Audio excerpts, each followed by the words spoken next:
Hi, this is EVE Project 3 with Alex. Ellie.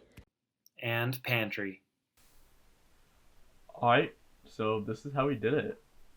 The first step was learning how to do the online diagrams in ToonCAD with the LED blink, as well as the light and temperature sensor.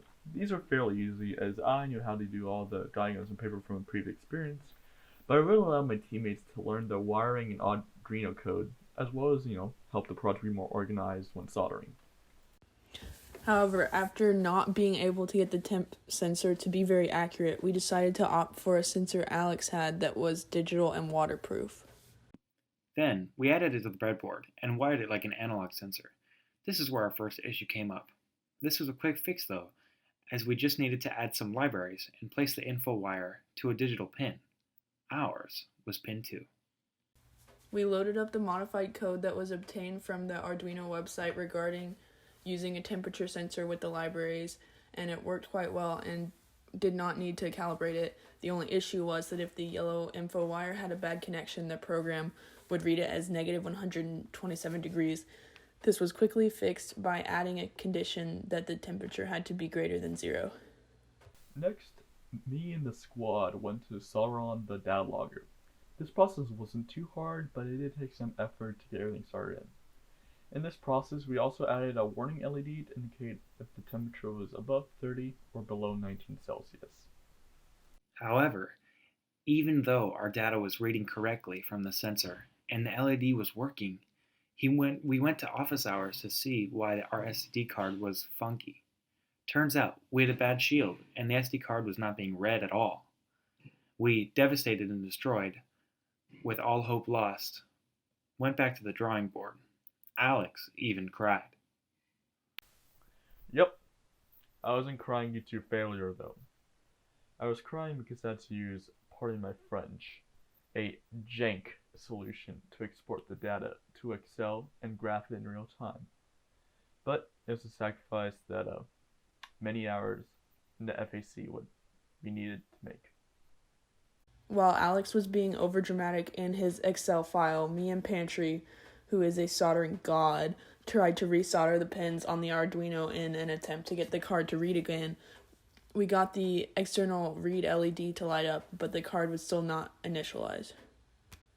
Fast forward to November 7th, we started our data collection right as Alex finished up the Excel shenanigans in the FAC and did our first reading in the aquaponics greenhouse. Then we moved on over to collecting data at Pantry's apartment, where he was hoarding some of the goldfish used in aquaponics as well as his own personal fish stash.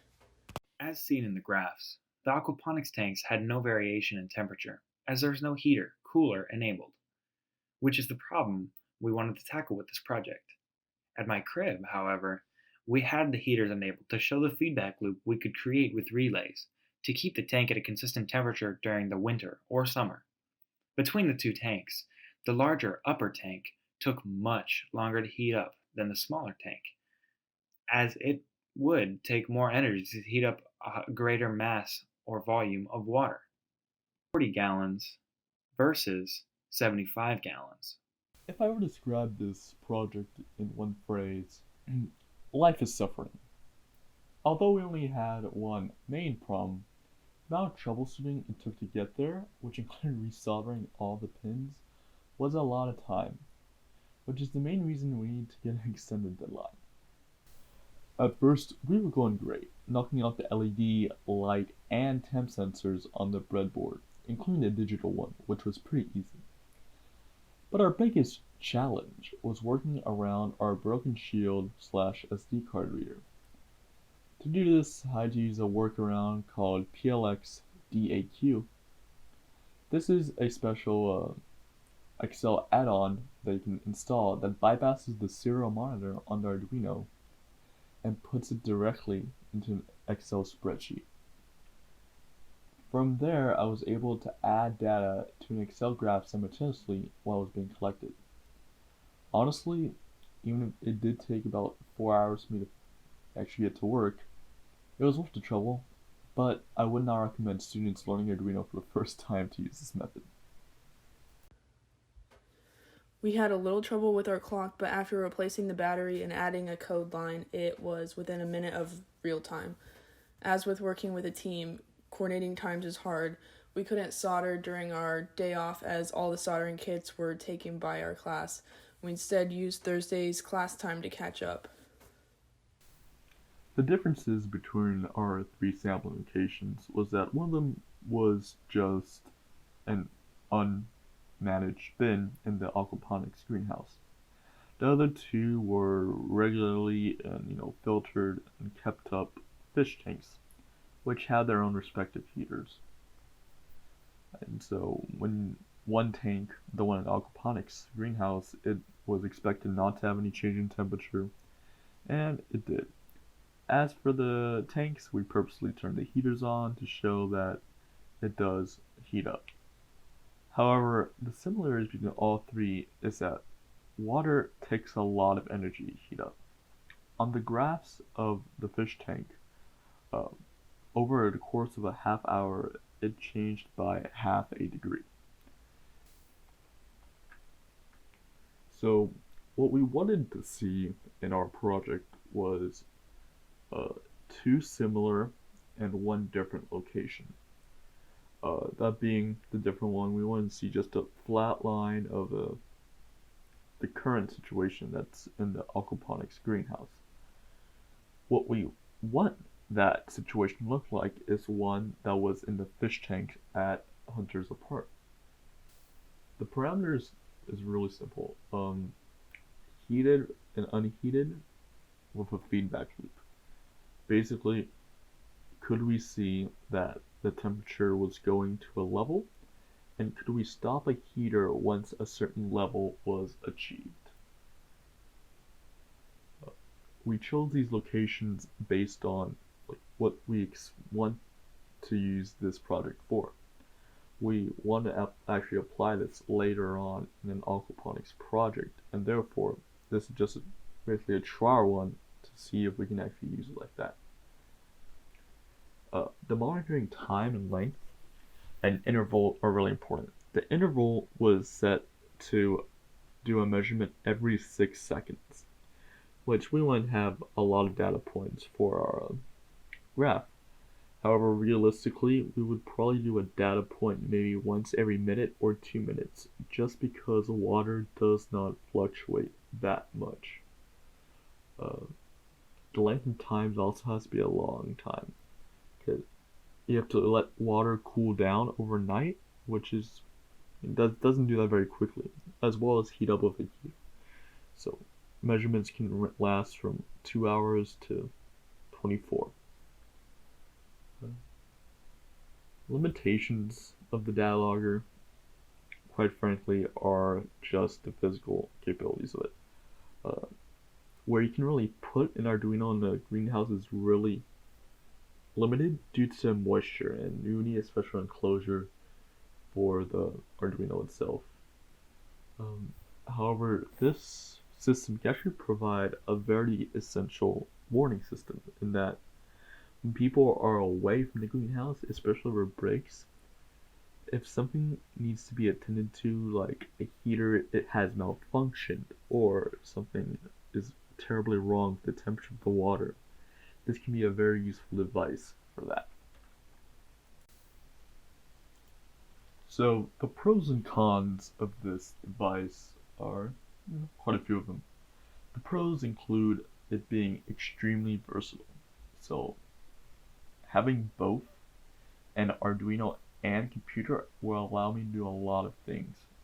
One of them actually being a cloud updated database of the temperature of a system. This is really important because we want to use this for remote access. That way we can look online and see what the temperature of a certain tank is.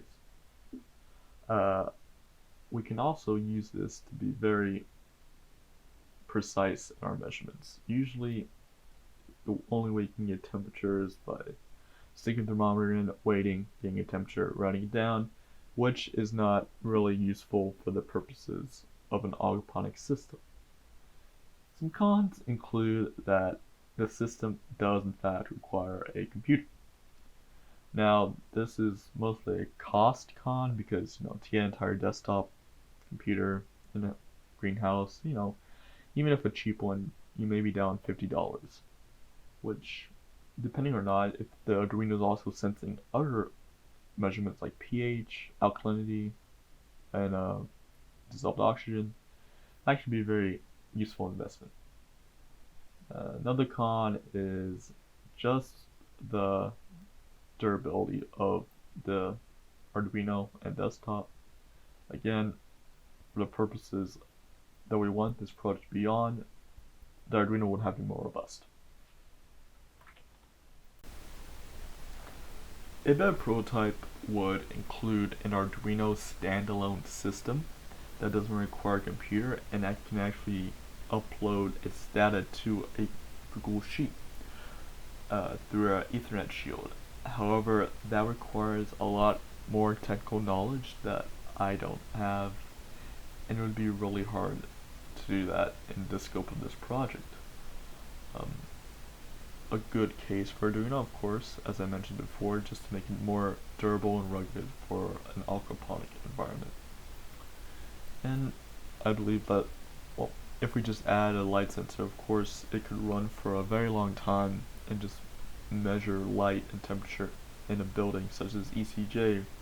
But that's not really the point of the project. The point was to apply it into a water system, which is why we needed a waterproof temperature sensor for this reason. Two of the biggest challenges we faced in this project was, of course, our data shield didn't work. And so the solution that we came up, I feel, was a little bit better than the proposed SD card, because from this, it's a live transfer to a spreadsheet on a computer, which I like because I can use that to use cloud systems and monitor it in real time. And then, of course, our second hiccup, I guess, was the digital sensor, but that was resolved within a matter of a couple days of just figuring out how to use the library, and it works even better than the analog sensor, which I'm really proud of. My favorite part of the project personally was just the real life application of it, that I could use it to create something that I'm going to use in real life, and it's going to be a great motivational thing for me. Hunter's also an aquaponics with me, so we're just a couple broskies having fun. My favorite part of the project was playing Smash at Pantry's apartment while our sensor collected data from the fish tank. My favorite part of Mini Project 3 was collaborating with a goal that meant a lot to me. Heaters attached to sensors like these have very real applications and have the potential to automate and protect a growing industry like aquaponics. The data is close to home, as it was literally in my home, and it introduced me to a lot of things I had never done before, like Tinkercad, but will definitely use in the future. A great project.